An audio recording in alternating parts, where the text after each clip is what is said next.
രാജ്യത്തിനകത്ത് നിന്ന് രാജ്യത്തെ ഒറ്റിക്കൊടുക്കുന്നവന്റെ പേര്, രാജ്യത്തിന്റെ സമസ്ത മേഖലകളെയും ഇല്ലാതാക്കുന്നവന്റെ പേര് രാജ്യദ്രോഹി എന്നാണെങ്കിൽ, പ്രിയപ്പെട്ടവരെ, ഇന്ന് ഇന്ത്യ കാണുന്ന രാജ്യദ്രോഹികളിൽ നമ്പർ 1 രാജ്യദ്രോഹി നരേന്ദ്രമോദിയാണ് എന്ന് നമ്മൾ പറയുകയാണ്. രണ്ടാമത്തെ രാജ്യദ്രോഹിയുടെ പേര് അത് അമിത്ഷായാണ്.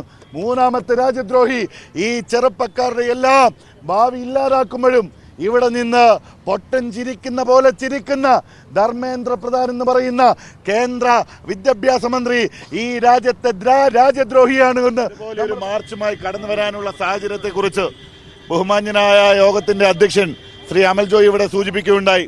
ഇന്ന് രാജ്യവ്യാപകമായ പ്രോജ്വലമായ സമരങ്ങൾ നമ്മൾ കാണുകയാണ്.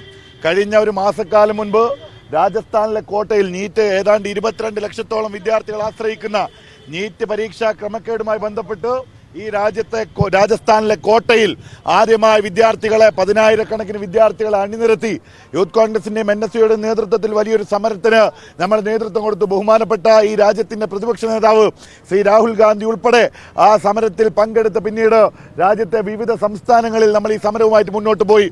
ഒടുവിൽ കഴിഞ്ഞ ദിവസമടക്കം ഡെറാഡൂണിലെ വിദ്യാർത്ഥി പ്രക്ഷോഭത്തിലടക്കം രാഹുൽ ഗാന്ധി പങ്കാളികളായി മുമ്പോട്ട് പോകുമ്പോഴാണ് കഴിഞ്ഞ ദിവസം ഈ രാജ്യത്തിന്റെ ഡൽഹിയുടെ തെരുവോരങ്ങളിൽ 10,000-കണക്കിന് വരുന്ന നീതിക്ക് വേണ്ടിയുള്ള ചെറുപ്പക്കാരുടെ പ്രക്ഷോഭം നമ്മൾ കാണുന്നത്. ആ ചെറുപ്പക്കാരുടെ പ്രക്ഷോഭത്തെ ഇഞ്ചിഞ്ചായി ഇല്ലാതാക്കുന്ന സമീപനമാണ് നരാധപനായ നരേന്ദ്രമോദിയുടെ നേതൃത്വത്തിൽ ഈ രാജ്യം ഭരിക്കുന്ന കേന്ദ്ര ഭരണകൂടം ചെയ്തത്. രാജ്യത്തിനകത്ത് നിന്ന് രാജ്യത്തെ ഒറ്റിക്കൊടുക്കുന്നവന്റെ പേര്, രാജ്യത്തിന്റെ സമസ്ത മേഖലകളെയും ഇല്ലാതാക്കുന്നവന്റെ പേര് രാജ്യദ്രോഹി എന്നാണെങ്കിൽ, പ്രിയപ്പെട്ടവരെ, ഇന്ന് ഇന്ത്യ കാണുന്ന രാജ്യദ്രോഹികളിൽ നമ്പർ 1 രാജ്യദ്രോഹി നരേന്ദ്രമോദിയാണ് എന്ന് നമ്മൾ പറയുകയാണ്. രണ്ടാമത്തെ രാജ്യദ്രോഹിയുടെ പേര് അത് അമിത്ഷായാണ്. മൂന്നാമത്തെ രാജ്യദ്രോഹി ഈ ചെറുപ്പക്കാരുടെ എല്ലാം ഭാവി ഇല്ലാതാക്കുമ്പോഴും ഇവിടെ നിന്ന് പൊട്ടൻ ചിരിക്കുന്ന പോലെ ചിരിക്കുന്ന ധർമ്മേന്ദ്ര പ്രധാൻ എന്ന് പറയുന്ന കേന്ദ്ര വിദ്യാഭ്യാസ മന്ത്രി ഈ രാജ്യത്തെ രാജ്യദ്രോഹിയാണ് എന്ന് നമ്മൾ പറയുകയാണ്.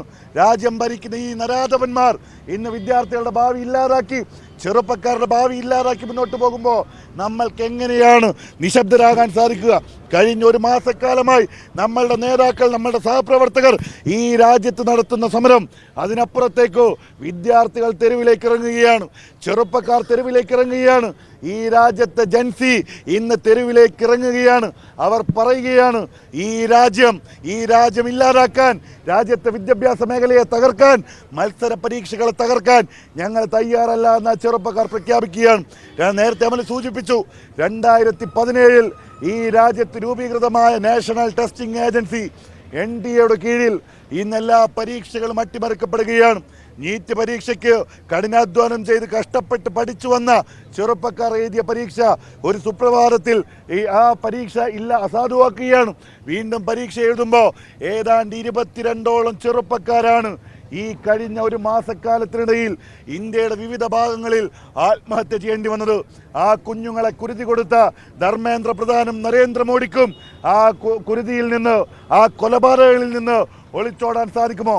ഇന്നും ആ വിദ്യാർത്ഥികളുടെ നീതിക്ക് വേണ്ടി ചെറുപ്പക്കാർ തെരുവിലേക്ക് ഇറങ്ങുമ്പോൾ നീതിയുക്തമായി വിദ്യാർത്ഥികളെ കേൾക്കാൻ, പ്രശ്നം പരിഹരിക്കാൻ ഈ ഉത്തരവാദിത്തം ഏറ്റെടുത്ത് ധർമ്മേന്ദ്ര പ്രധാൻ രാജിവെക്കാനല്ല ഈ ഭരണകൂടം ശ്രമിക്കുന്നത്. മറിച്ച് ഈ സമരത്തിന് നേതൃത്വം കൊടുക്കുന്ന ചെറുപ്പക്കാരെയും വിദ്യാർത്ഥികളെയും രാജ്യദ്രോഹികളാക്കാൻ ഇല്ലാത്ത കഥകൾ പടച്ചു വിടാനുള്ള പടപ്പുറപ്പാട് നമ്മൾ കാണുകയാണ്. കേരളത്തിലെ മാധ്യമ ചർച്ചകളിൽ മാധ്യമങ്ങളിലടക്കം വന്ന് പച്ചക്കള്ളം പറയുന്നവനായി കേരളത്തിലെ നാണം കെട്ട BJP-ക്കാരനും RSS-കാരനും മാറുന്ന കാഴ്ച നമ്മൾ കണ്ടു. നമുക്കറിയാം, കഴിഞ്ഞ മാസം പാട്നയിൽ നടന്ന പോലീസ് പരീക്ഷയുമായി ബന്ധപ്പെട്ട് ട്രെയിൻ വൈകിയപ്പോൾ ആ ട്രെയിൻ തടഞ്ഞ ചെറുപ്പക്കാർ ഈ സമരവുമായി ബന്ധപ്പെട്ട് ട്രെയിൻ ആക്രമിക്കുകയാണ് എന്നുള്ള വ്യാജ പ്രചരണം നടത്തുന്നത് BJP-യുടെ വക്താക്കളാണ്. ഞങ്ങൾ പറയുന്നു, എടോ BJP-ക്കാരാ, ഈ സമരം നിന്റെയൊക്കെ വീട്ടിലുള്ള വിദ്യാർത്ഥികളുടെയും ഉദ്യോഗാർത്ഥികളുടെയും നീതിക്ക് വേണ്ടിയാണ് എന്ന് BJP-ക്കാരനും അംഗീകരിക്കേണ്ടി വരും. നമുക്കറിയാം, BJP-ക്കാരുടെ ഒക്കെ വീടുകളിലുള്ള മക്കൾ ചിന്താശേഷിയുള്ള, ബുദ്ധിശേഷിയുള്ള ആളുകളും ഇന്ന് ഈ സമരത്തിൻ്റെ ഭാഗമായി തെരുവിലേക്ക് ഇറങ്ങുകയാണ്. പ്രിയപ്പെട്ടവരെ, ഇത് ഈ നാടിന് വേണ്ടി, നീതിക്ക് വേണ്ടി, ചെറുപ്പക്കാർക്ക് വേണ്ടി, ഈ ഉദ്യോഗാർത്ഥികൾക്ക് വേണ്ടി, വിദ്യാർത്ഥികൾക്ക് വേണ്ടി, ഇന്ത്യക്ക് വേണ്ടിയുള്ള സമരമാണ്. ഈ സമരത്തിൻ്റെ ഭാഗമായി തെരുവിലേക്ക് ഇറങ്ങിയ ശ്രീ രാഹുൽ ഗാന്ധി അടക്കം, ശ്രീ മല്ലികാർജുൻ ഖാർഗെ അടക്കം, വയനാടിൻ്റെ പ്രിയങ്കരിയായ ശ്രീമതി പ്രിയങ്ക ഗാന്ധി അടക്കം, കേരളത്തിലെ എംപിമാർ, മുഖ്യമന്ത്രിമാർ, ഈ രാജ്യത്തെ എംപിമാരെയൊക്കെ നിഷ്കരുണം റോഡിലൂടെ വലിച്ചയക്കുന്ന കാഴ്ച നമ്മൾ കാണുകയാണ്.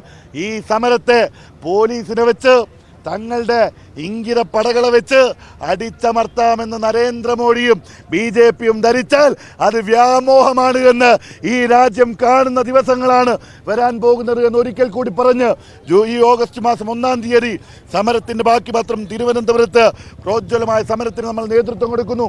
ഓഗസ്റ്റ് മാസം 9-ാം തീയതി ഡൽഹിയിൽ ഇതുവരെ കാണാത്ത വിദ്യാർത്ഥി യുവജന പങ്കാളിത്തത്തോടെയുള്ള സമരത്തിന് ശ്രീ രാഹുൽ ഗാന്ധി നേതൃത്വം കൊടുക്കുമ്പോൾ ഈ സമരത്തിൻ്റെ പര്യവസാനം ധർമ്മേന്ദ്ര പ്രധാന്റെ രാജിയോടെ, നരേന്ദ്രമോദിയുടെ രാജിയോടെയാണ് ഈ സമരത്തിന് പര്യവസാനം കുറിക്കുക എന്ന് ഒരിക്കൽ കൂടി പറഞ്ഞ്